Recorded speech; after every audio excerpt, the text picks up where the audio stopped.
Le journaliste malien, Abdoul Niang, annonce dans un tweet, ce dimanche, que les 49 militaires ivoiriens arrêtés à Bamako, le 10 juillet dernier, risquent d'être placés sous mandat de dépôt.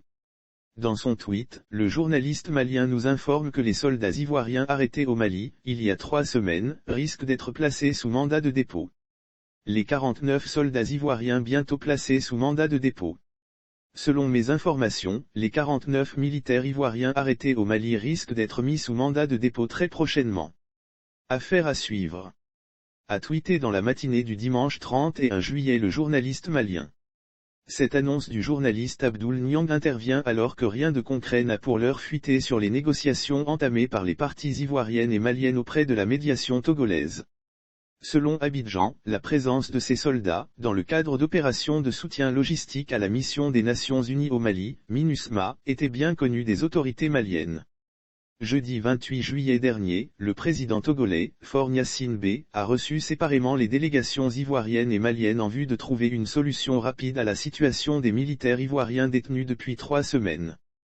Aucun communiqué officiel n'a non plus été publié par la présidence togolaise sur cette rencontre. La Côte d'Ivoire, faut-il le souligner, demande la libération de ces 49 militaires arrêtés injustement, selon elle, le 10 juillet à l'aéroport de Bamako, et accusés par les autorités maliennes d'être des mercenaires cherchant à déstabiliser le pays.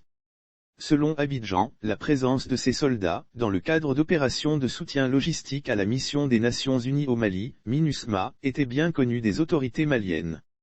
Lire aussi arrestation de 49 soldats ivoiriens, Abdoulaye Diop, chef de la diplomatie malienne, fait des précisions mais pour les autorités ivoiriennes qui jugent cette présence de soldats ivoiriens sur son sol, illégale, et attentatoire à la souveraineté de l'État malien, indique que les enquêtes se poursuivront jusqu'à ce que toute la lumière soit faite sur cette affaire. Je crois que la façon dont les choses se sont passées et vu que la Côte d'Ivoire a indiqué qu'ils, les soldats ivoiriens, étaient venus sous couvert des Nations Unies a suscité beaucoup d'interrogations et beaucoup d'appréhension de notre part, a récemment justifié le chef de la diplomatie malienne.